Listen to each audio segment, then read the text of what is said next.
Lux frill channel में आपका स्वागत है। मैं बहुत उत्साहित हूँ कि आप आज मेरे साथ जुड़ने का फैसला किया, क्योंकि आज का विषय कुछ ऐसा है जो मेरे दिल के बहुत करीब है। यह कुछ ऐसा है जो मुझे लगता है कि अगर आप इसे अपना सकते हैं तो आप अपने जीवन को उन तरीकों से बदल सकते हैं जिनके बारे में आपने कभी सोचा नहीं होगा। यह एक सरल अवधारणा है और यह सफल लोगों के रहस्यों में से एक है, जिसे हम आज द 1% रूल का टाइटल देंगे।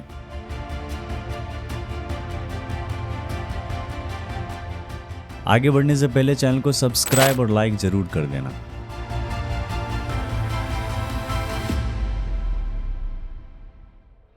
अठारह सौ के दशक में कोई भी निश्चित रूप से यह नहीं जानता था कि यह कब हुआ। विल्फ्रेडो पैरेटो नामक एक व्यक्ति अपने बगीचे में इधर उधर घूम रहा था। तभी उसने एक छोटी लेकिन दिलचस्प खोज की। पैरेटो ने देखा कि उसके बगीचे में मटर की बहुत कम फलियों से ज़्यादातर मटर पैदा हुई। अब पैरेटो एक बहुत ही गणितीय व्यक्ति थे। उन्होंने एक अर्थशास्त्री के रूप में काम किया और उनकी एक अस्थायी विरासत अर्थशास्त्र को ठोस संख्याओं और तथ्यों पर आधारित विज्ञान में बदलना था। उस समय के कई अर्थशास्त्रियों के विपरीत पैरेटो के शोध पत्र और किताबें समीकरणों से भरी हुई थी और उसके बगीचे में मटर ने उसके गणितीय मस्तिष्क को गति प्रदान की। तभी उसके दिमाग में एक ख्याल आया, क्या होगा अगर यह असमान वितरण जीवन के अन्य क्षेत्रों में भी मौजूद हो। The Pareto principle. उस समय पैरेटो विभिन्न देशों में धन का अध्ययन कर रहे थे।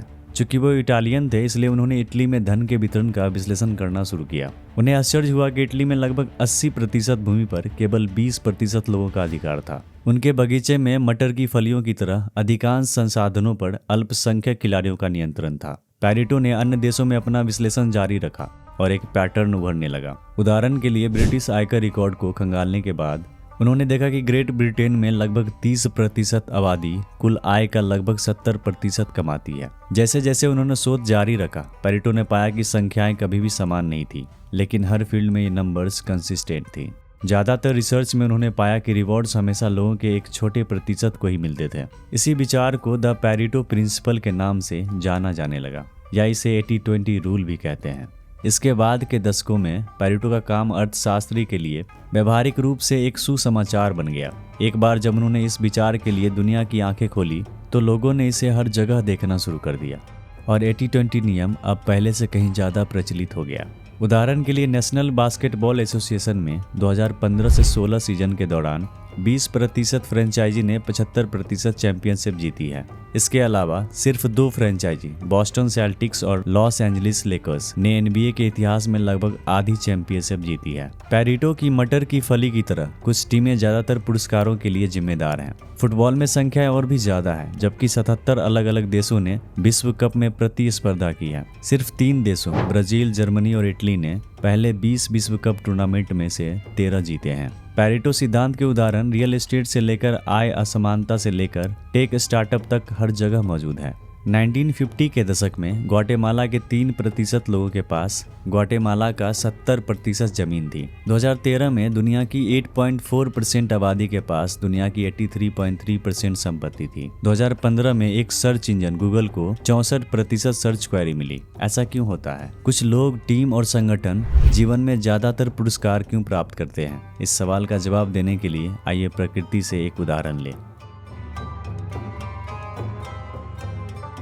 The power of accumulative advantage. Amazon दुनिया की सबसे बड़ा रेन फॉरेस्ट है, जिसमें लगभग 16,000 पेड़ पौधों की जनजातियां पाई जाती है, जिसमें रिसर्चर्स ने अनुमान लगाया है कि सिर्फ 227 ऐसे पेड़ हैं जो पूरे अमेज़न के लगभग आधे हिस्से को कवर करती है। लेकिन क्यों?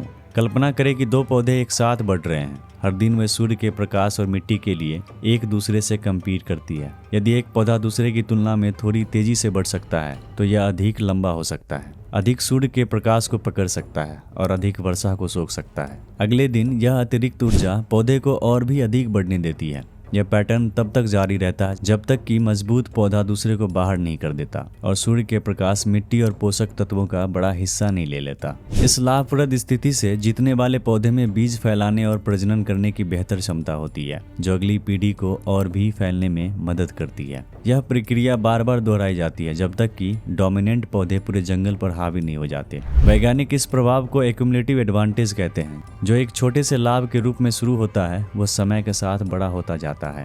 एक पौधे को कंपटीशन खत्म करने और पूरे जंगल पर कब्जा करने के लिए शुरुआत में बस थोड़ी बढ़त की ही जरूरत होती है।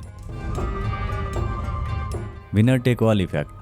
हमारे जीवन में कुछ ऐसा ही होता है। जंगल में पौधे की तरह मनुष्य अक्सर संसाधनों के लिए compete करते हैं। राजनेता वोटों के लिए मुकाबला करते हैं। लेखक बेस्ट सेलर सूची में टॉप पर एक ही स्थान के लिए मुकाबला करते हैं। एथलीट्स गोल्ड मेडल के लिए खेल में हिस्सा लेते हैं। सोशल मीडिया साइट्स आपके अटेंशन के लिए समान रूप से compete करती है। इन एग्जाम्पल्स को देखें तो जीतने और हारने वालों के बीच बहुत कम डिफरेंस होता है, लेकिन विजेताओं को बहुत ज्यादा इनाम मिलते हैं। कल्पना करें कि 2 महिलाएं ओलंपिक में तैर रही है। उनमें से एक दूसरी से 100 सेकंड तेज हो सकती है, लेकिन उसे पूरा स्वर्ण पदक मिल जाता है। जैसे एक ही नीश के यूट्यूब चैनल लगभग एक जैसा कंटेंट बनाती है, लेकिन उनमें से केवल एक ऐसा चैनल होता है जिसके पास सबसे ज्यादा सब्सक्राइबर्स होती है। आपको दूसरे से थोड़ा बेहतर होना पड़ता है कंपटीशन में आगे रहने के लिए, या शायद आप किसी नई नौकरी के लिए इंटरव्यू दे रहे हो। 200 कैंडिडेट में से कोई एक होगा जो इंटरव्यू क्रैक कर लेता है और बदले में उसको वो पोजीशन मिल जाती है। 199 ऐसे होंगे जो निराश अपने घर वापस किसी दूसरी इंटरव्यू के लिए लाइन में लगे रहते हैं। ऐसी परिस्थितियां जिनमें छोटे छोटे डिफरेंसेस के कारण बहुत ज़्यादा रिवॉर्ड्स मिलते हैं, उसे विनर टेक ऑल इफेक्ट कहते हैं। ये आमतौर पर उन स्थितियों में होते हैं जिनमें रिलेटिव कंपैरिजन शामिल होती है, जहां आपके आसपास के लोगों के संबंधी आपका प्रदर्शन आपकी सफलता का निर्णय करने वाला कारक होता है। जीवन में हर चीज विनर टेक ऑल कंपटीशन नहीं होती है, लेकिन जीवन का लगभग हर क्षेत्र कम से कम आंशिक रूप से सीमित संसाधनों से प्रभावित होता है। कोई भी निर्णय जिसमें समय या धन जैसे सीमित संसाधनों का उपयोग करना शामिल होता है, स्वाभाविक रूप से विनर टेक ऑल सिचुएशन का परिणाम होगा। ऐसी स्थितियों में कंपटीशन से थोड़ा बेहतर होने पर बहुत ज्यादा पुरस्कार मिल सकते हैं, क्योंकि विजेता सब कुछ ले लेता है। आप केवल 1% या 1 सेकंड या $1 से जीतते हैं, लेकिन आप जीत का 100% हिस्सा जीतते हैं। थोड़ा बेहतर होने का फायदा थोड़ा ज्यादा पुरस्कार नहीं, बल्कि पूरा पुरस्कार है। विजेता को 1 मिलता है और बाकी को 0। दी 1% रूल।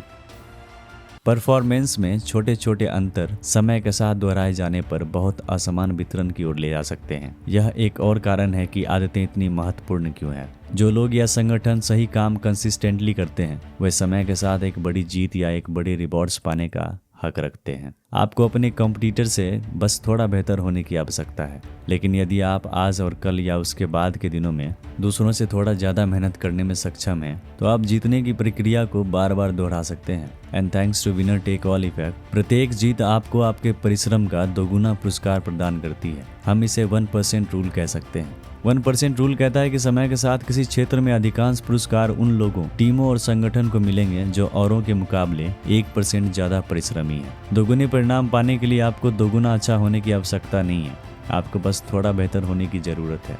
1% रूल केवल इस बात का प्रूफ नहीं है कि स्मॉल डिफरेंसेस आपको एक्सक्लूसिव रिवार्ड देती है, बल्कि ये फैक्ट है कि जो लोग अपने फील्ड में 1% बेहतर हैं, वे अपने संबंधित क्षेत्रों और उद्योगों पर शासन करते हैं। इस प्रकार एक्यूमुलेटिव एडवांटेज एक छिपा हुआ इंजन है जो 1% रूल को चलाता है।